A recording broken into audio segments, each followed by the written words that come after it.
Hi, so in this video I'm going to show you drawing a cone and the top view and the front view of the cone, and we will do the development of this cone when it is sectioned. So first of all, the problem is that the cone is 60 mm base diameter and height of the cone is also 60 mm.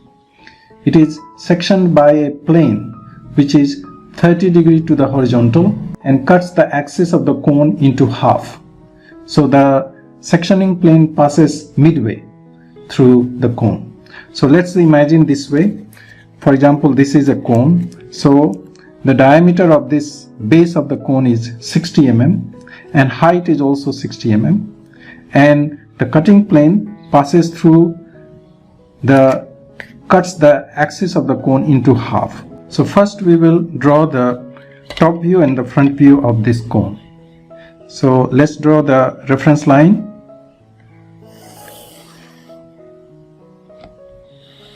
And the radius of the base is 30 mm. So the top view will be a circle of 30 mm radius.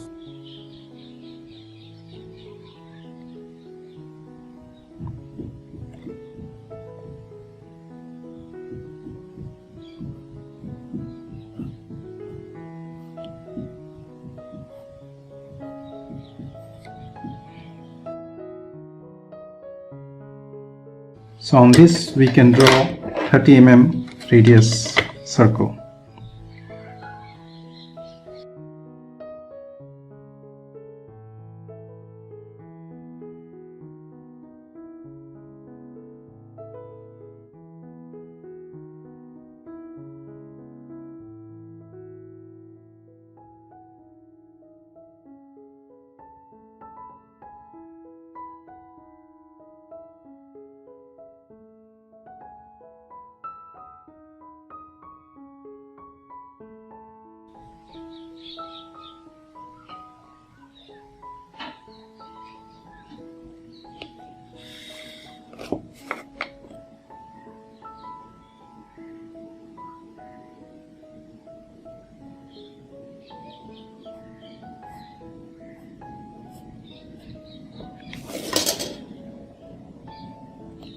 So these are the center lines.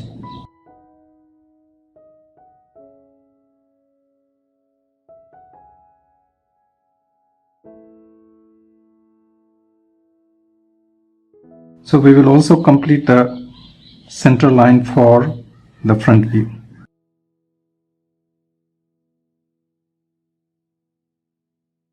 Now we know the height of the cone is 60 mm. So we can mark 60 mm here.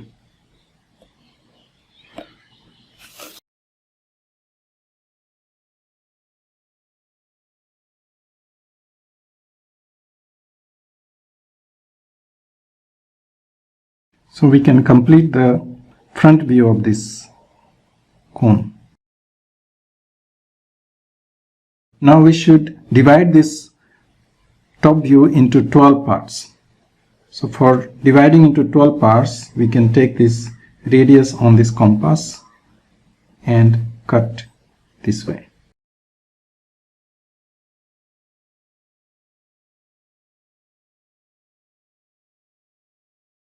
And we can number here.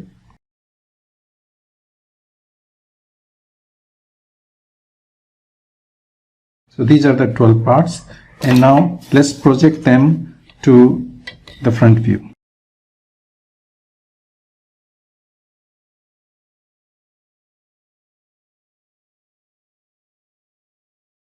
Always draw the construction lines as thin as possible.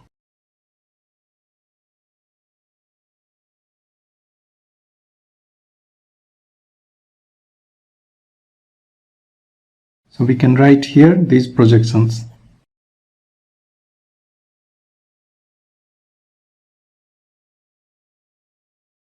So these are basically front views of the generators. And these generators in the front view are not of true length.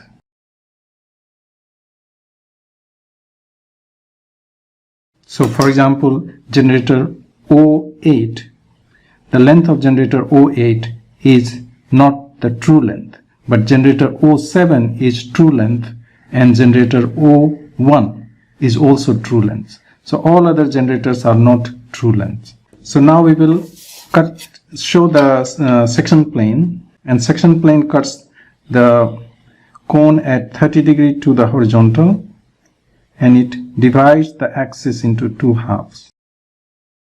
So first of all, let's identify the half length. So half length will be 30 mm. So it will be here, and the cutting planes should pass through this.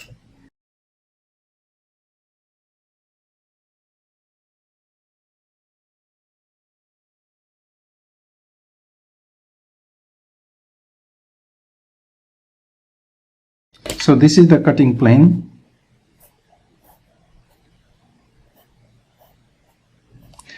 So in fact, this is the front view of the cutting plane, and the cutting plane is cutting the cone at 30 degrees to horizontal, and it is dividing the axis into half, 30 mm here and 30 mm here.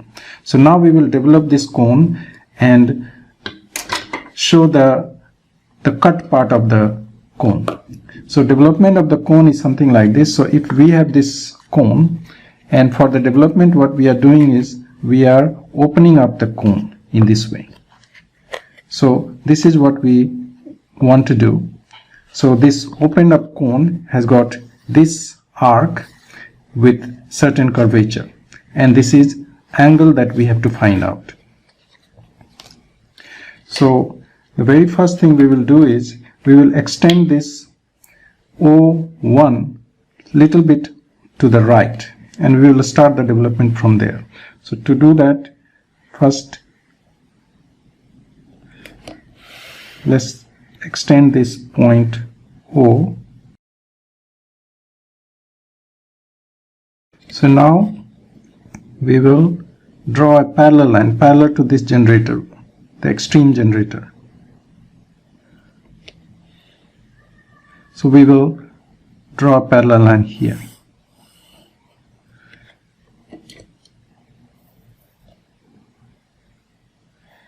So basically we have shifted this to here. Now from here we will draw the development, something like this. So now we have moved the outermost generator O1, which is true length, to this place, and using this as the radius,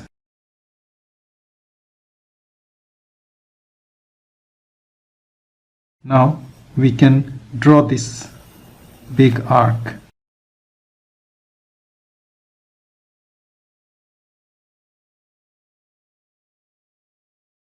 So in the previous method I used this chord length. So one chord length, and I cut 12 points at 12 places. 2, 3, 4, 5, 7,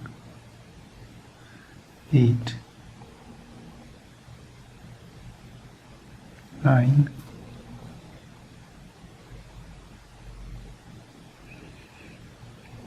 Again I will have to extend this arc.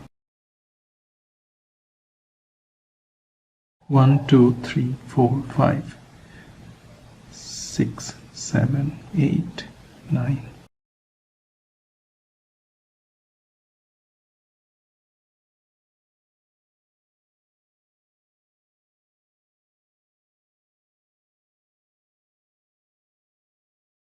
So using the chord method, we can find out all the sections from 1 to 12. So we can find up to 12 here, and then we can connect this.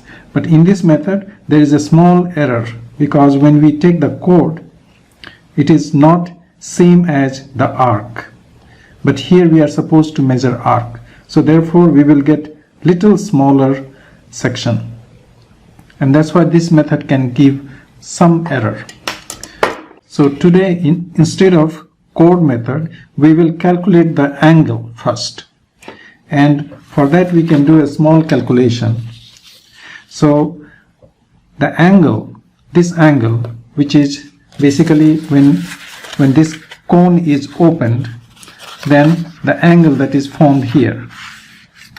So this angle is given by this equation. So that angle theta, so angle theta is given as theta is equal to 360 multiplied by the cone base radius divided by cone slant length.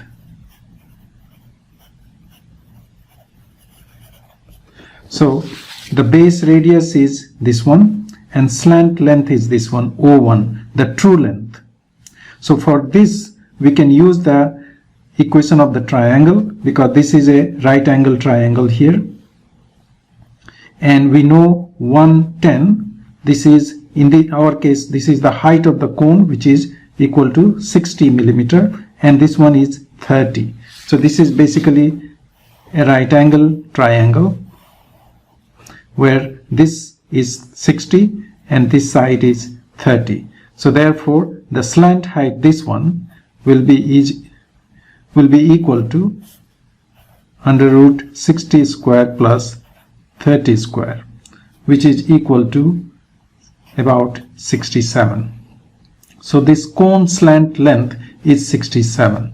So therefore theta will be equal to 360 multiplied by 30 divided by 67, which is equal to 161.2 degree.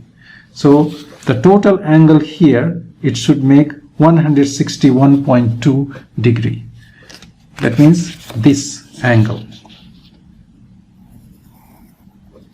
So for this kind of cone, this angle should be 161.2. So since we have divided into 12 parts, so let's divide this by 12. So 161.2 divided by 12 is equal to nearly 13.4 degree.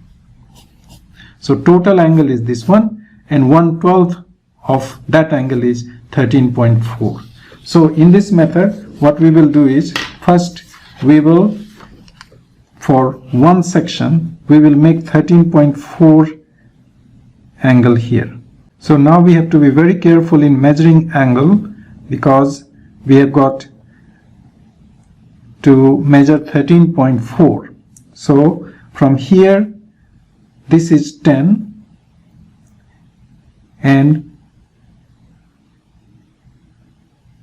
11, 12, 13, this becomes 14, so just in the middle.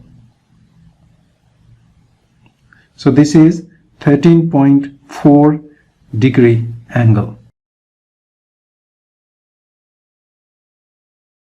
So now we should draw a line.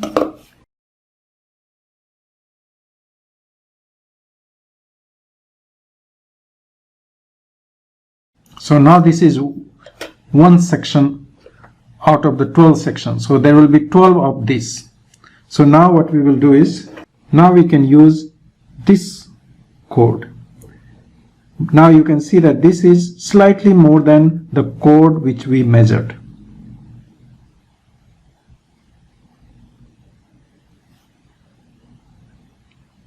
Okay, so this is 1. So here we have to be very careful. 2,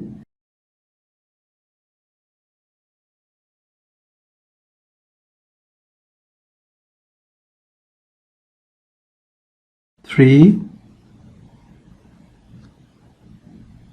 4, 5, 6. In every segment we are increasing little bit. 7, 8, 9, 10, 11, 12. So now you see, by using this method we came here, but if we use the code from here, then we end up here. So this is the true point. So now using this method we can reduce the error. That error that we had in the previous method, that error can be reduced here. So now if we connect this line,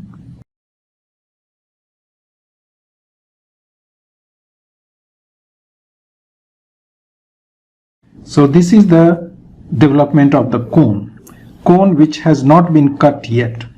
So we can erase the rest of the line here, and we have to connect all the segments. Again, we should draw a thinner line.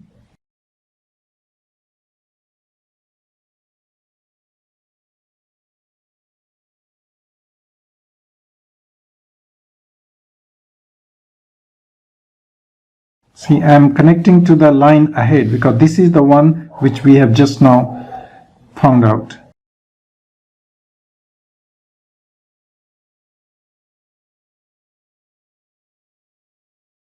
The previous method was not correct because it gives some error.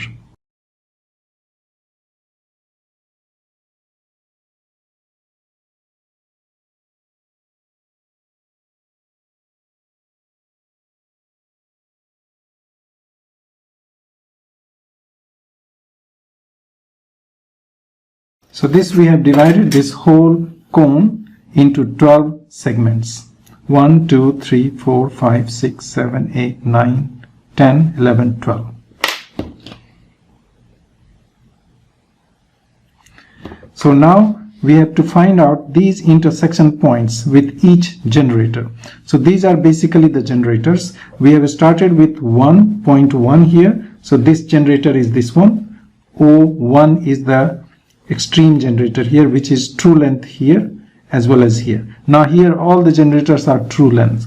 So we can identify them starting with 1, 2, 3, 4, 5, 6, 7, 8, 9, 10, 11, 12, and this one is back to 1. So this generator and this generator are same because, as you can imagine, when we open the cone, this and this are the same lines. It used to be the same line. So therefore this is the generator O1 in our case. So now what we have to do is to identify these intersection points on here. But for these generators O1, this is fine because this is the true length. So we know from O what is the distance here. Similarly for O7, this is true length. So we know at what point there was intersection from O to this intersection point, so we can find out. But for all other generators, they are not true lengths. These are not true lengths. So we have to find out the true length, only then we can transfer here. So there is a method to find out true length. This is not true length, but if we project this one horizontally to either this one or this one, so this is true length. So projection of this point on this generator O1 will give us the true length of this projected point. So let us designate these names.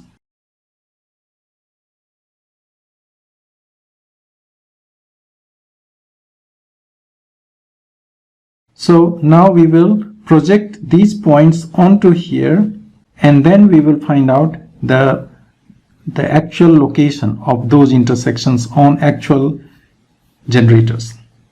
Now since I have drawn these two lines as parallel, we can draw this line all the way up to here, because this line and this line, these two lines are parallel to each other. So therefore we can draw all the way up to here, and then we can find out the actual intersection point. So we can do this way.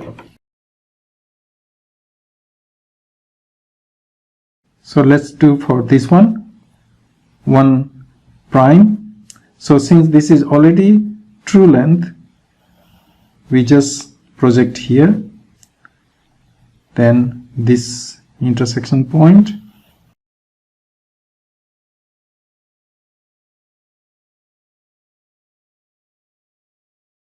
these are all parallel lines.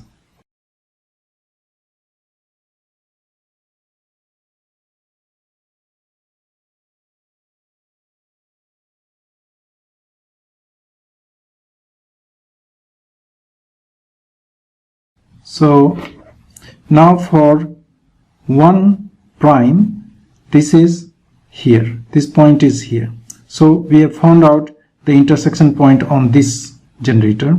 For point 2 prime and 12 prime, which is here, we have found this one. So this length is the actual length where the plane is cutting. So this generator will be O2 and O12. So this point has to be projected to O2 and O12. So for that we will do this way. We'll take that length and go to 12, 2 and 12. So we have found this one. After that we have got 3 and 11, which is here. It's the same here. 3, 11. After that 4 and 10. Sorry, for 4 and 10 it will be 4 will be here and 10 will be here. So this one was wrong. So after that 5 and 9, which is here.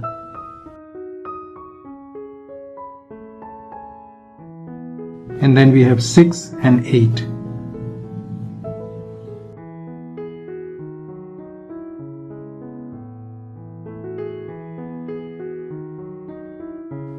And then we have got 7. And here, so we have got 7, and this one, which is on generator 101 or O1, is O1 is also the same generator, so we should also cut the same length there. So now it shows us how the cutting plane is cutting each generator in this way, and it is giving us a pattern something like this. So if we connect these points, then we get the cone which has been cut by this cutting plane. So we can either use French curve or we can connect it by hand drawing. So for example, from here to here, and it is going here.